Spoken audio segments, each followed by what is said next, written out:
Milky beauty Tamanna ಅವರನ್ನ Mysuru sandal ಸೋಪ್ಗೆ ರಾಯಭಾರಿ ಮಾಡಿದ್ದಾರೆ ಅಂತ ಸಾಕಷ್ಟು ವಿರೋಧಗಳು ಕೇಳಿ ಬರ್ತಿರುವಂಥದ್ದು. ಸೊ ಈ ಬಗ್ಗೆ ಮಾತನಾಡೋದಕ್ಕೆ ನಮ್ಮ ಜೊತೆ ಇದ್ದಾರೆ ಸ್ಯಾಂಡಲ್ವುಡ್ನ ಮಿಲ್ಕಿ ಬ್ಯೂಟಿ ನಟಿ ಕಾರುಣ್ಯರಾಮ್ ಅವರು. ಅವರೇನು ಹೇಳ್ತಾರೆ ಅಂತ ಅವ್ರನ್ನೇ ಮಾತನಾಡ್ಸೋಣ. ಹಾಯ್ ಕಾರುಣ್ಯರಾಮ್, ಹೇಗಿದ್ದೀರಾ? ನಾನು ಚೆನ್ನಾಗಿದ್ದೀನಿ, ನೀವು? ನಾನು ಚೆನ್ನಾಗಿದ್ದೀನಿ. ಸೊ ಈಗ ಸಾಕಷ್ಟು ವಿರೋಧಗಳು ಕೇಳಿಬರ್ತಿರುವಂಥದ್ದು. ಕನ್ನಡಿಗರಂತೂ ಕನ್ನಡ ನಟಿಯರು ಇಲ್ವಾ, ಮಿಲ್ಕಿ ಬ್ಯೂಟಿ ತಮನ್ನಾ ಯಾಕೆ ಅನ್ನೋ ಒಂದು ಪ್ರಶ್ನೆಗಳು, ವಿರೋಧಗಳು ಕೇಳಿಬರ್ತಿರುವಂಥದ್ದು. ಸೋಷಿಯಲ್ ಮೀಡಿಯಾದಲ್ಲಿ ಎಲ್ಲ ಕಡೆ ಇದೇ viral. So as a Kannada ನಟಿಯಾಗಿ ನಿಮ್ಮ ರಿಯಾಕ್ಷನ್ ಏನು?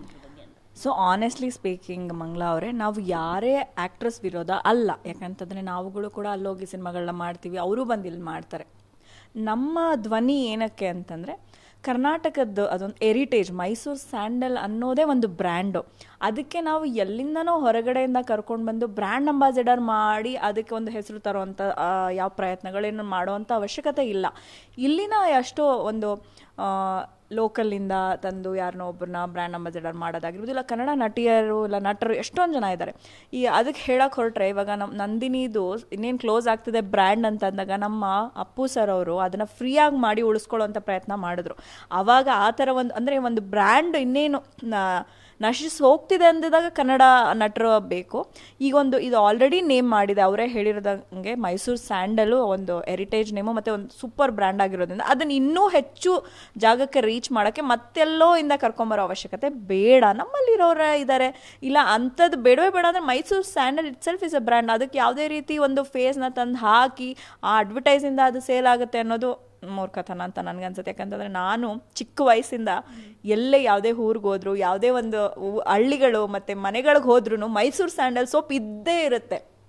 ಯಾವುದೇ ನಟದ ಫೋಟೋ ಅದ್ರ ಮೇಲೆ ಇರೋದಿಲ್ಲ, but still Mysuru sandal soap ಇರುತ್ತೆ. ನಮ್ಮ ಮನೆಯಲ್ಲೂ ಕೂಡ ನಮ್ಮ ತಂದೆ ಇವಾಗಲೂ ಮೈಸೂರು ಸ್ಯಾಂಡಲ್ ಸೋಪೇ ಬಳಸ್ತಾರೆ. ನಾವೆಲ್ಲ ಬಾಡಿ ವಾಶ್ ಹಾಗೆ ಹೀಗೆ ಅಂತೆಲ್ಲ ಯೂಸ್ ಮಾಡಿದ್ರು ಕೂಡ ಕಾಲಕ್ಕೆ ತಕ್ಕಂಗೆ. ಸೊ ಎಲ್ಲ ಆ್ಯನ್ಸೆಸ್ಟರ್ಸ್ಗಳೆಲ್ಲ ಏನಂದರೆ ಮೈಸೂರು ಸ್ಯಾಂಡಲ್. ಸೊ ಆ soap itself says it's a brand. So why do we need other actress or other side ಆರ್ಟಿಸ್ಟ್ಗಳು ನಮ್ಗೆ ಯಾಕೆ ಅನ್ನೋದು ನನ್ನ ಒಂದು ಮಾತು. ಅಫ್ಕೋರ್ಸ್ ಮೈಸೂರು ಸ್ಯಾಂಡಲ್ ಸೋಪ್ ಅಂತಂದರೆ ನಮಗೆಲ್ರಿಗೂ ಒಂದು ರೀತಿ ಹೆಮ್ಮೆನೆ. ಇವತ್ತಿಗೂ ಹಳ್ಳಿಗಳಲ್ಲೆಲ್ಲ ಅದನ್ನೇ ಯೂಸ್ ಮಾಡ್ತಾ ಇರೋದು ತುಂಬ ಜನ. ಸೊ ಎಲ್ಲರೂ ಏನು ಹೇಳ್ತಾರೆ ಅಂತಂದರೆ, ಕೆಲವೊಬ್ಬರು ಹೇಳ್ತಿರೋದು ಅಂದರೆ ಮಾರ್ಕೆಟಿಂಗ್ನ ವೈಡ್ ಮಾಡೋದಕ್ಕೆ ಈ ಥರ ಬೇರೆ ಅಪ್ರೋಚ್ ಮಾಡಿದ್ದಾರೆ ಹೀರೋಯಿನ್ನ ಅಂತ ಹೇಳ್ಬಿಟ್ಟು, ಅಂದರೆ ಪ್ಯಾನ್ ಇಂಡಿಯಾ ಹೀರೋಯಿನು ಆ ಥರದವ್ರನ್ನ ಅಪ್ರೋಚ್ ಮಾಡಿದ್ದಾರೆ ಅನ್ನೋದು ಕೂಡ ಕೇಳಿ ಬರ್ತಿರುವಂಥದ್ದು. ಅದ್ರ ಬಗ್ಗೆ ನಿಮ್ಮ ಒಪಿನಿಯನ್? ಈಗ ನಮ್ಮ ಮಾನ್ಯ ಸಚಿವರು ಹೇಳಿದ್ದನ್ನು ನಾನು ನೋಡಿದ ವಿಡಿಯೋ. ಅವ್ರು ಹೇಳೋ ಪ್ರಕಾರ ಒಂದು 2 ಲೈನ್ಸ್ ಹೇಳಿದ್ರು. ಏನಂತಂದರೆ ಅವರು ಇನ್ಸ್ಟಾಗ್ರಾಮ್ ಫಾಲೋವರ್ಸ್ ಏನೋ 28 ಮಿಲಿಯನ್ ಇದೆ, ಅದಕ್ಕೋಸ್ಕರ ಆಮೇಲೆ ನಾವು ಪ್ಯಾನ್ ಇಂಡಿಯಾದಲ್ಲಿ ರೀಚ್ ಮಾಡಬೇಕು ಅಂತ. ಓಕೆ, ನನ್ನ ಒಂದು ಪ್ರಶ್ನೆ, ಟಾಮ್ ಕ್ರೂಸ್ ಅವರು ಇಂಟರ್ನ್ಯಾಷನಲ್ ಸ್ಟಾರ್, ಅವ್ರ ಇನ್ಸ್ಟಾಗ್ರಾಮ್ ಫಾಲೋವರ್ಸ್ ನೋಡಿದ್ರೆ 12 ಮಿಲಿಯನ್ ಇದೆ. ಹಂಗಂದರೆ ಅವರು ಸ್ಟಾರ್ ಅಲ್ವಾ, ಇಡೀ ವರ್ಲ್ಡ್ ವೈಡ್ ಗೊತ್ತಿಲ್ವಾ? So it is not all about only Instagram ಮತ್ತು ಸೋಷಿಯಲ್ ಮೀಡಿಯಾದಲ್ಲಿ ಮಾತ್ರ ತೊಗೊಂಡು ಮಾಡ್ತೀವಿ ಅಂತಂದರೆ ಪ್ರತಿಯೊಬ್ಬರೂ ಕೂಡ ಇನ್ಸ್ಟಾಗ್ರಾಮಲ್ಲಿ ಯಾರು ಜಾಸ್ತಿ ಫಾಲೋ ಇದ್ದಾರೆ ಅವರೇ ಈ ಲೀಡರ್ ಅಂತ ಮಾಡ್ಬೋದಿತ್ತು. ನಾವು ಯಾಕೆ ಹೋಗಿ ನಮ್ಮ ಹಕ್ಕುಗಳನ್ನ ಚಲಾಯಿಸಬೇಕಿತ್ತು, ಇಲ್ಲ ನಮ್ಮ ಒಂದು ನಿರ್ಧಾರಗಳನ್ನ ತಿಳಿಸ್ಬೇಕಿತ್ತು ಅಲ್ವಾ? ಇವಾಗ ನೀವೆಲ್ಲನೂ ಅದೇ ರೀತಿ ಗಣನೆ ತೊಗೊಳೋಕೆ ಆದರೆ ಇನ್ಸ್ಟಾಗ್ರಾಮ್ ಪ್ರಕಾರನೇ ತೊಗೋಬೋದು. ಒಂದು. ಎರಡನೇದು ಪ್ಯಾನ್ ಇಂಡಿಯಾ ಲೆವೆಲ್ಗೆ ಅದನ್ನು ರೀಚ್ ಮಾಡಬೇಕು ಅಂತ ಹೇಳೋದು.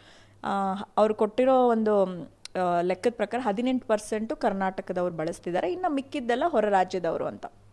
ಹೊರ ರಾಜ್ಯದವ್ರಿಗೆ ಆಲ್ರೆಡಿ ರೀಚ್ ಆಗಿದೆ, ಅವರೇ ಹೇಳ್ತಿದ್ದಾರೆ. ರೀಚ್ ಆಗಿದ್ದಾಗ ನೀವು ಅಲ್ಲಿ ಹೊರ ರಾಜ್ಯದವ್ರನ್ನ ಕರ್ಕೊಂಬಂದು ಒಂದು ಫೇಸ್ನ ಮಾಡಿ ರೀಚ್ ಮಾಡುವಂಥ ಅವಶ್ಯಕತೆ ಯಾಕೆ?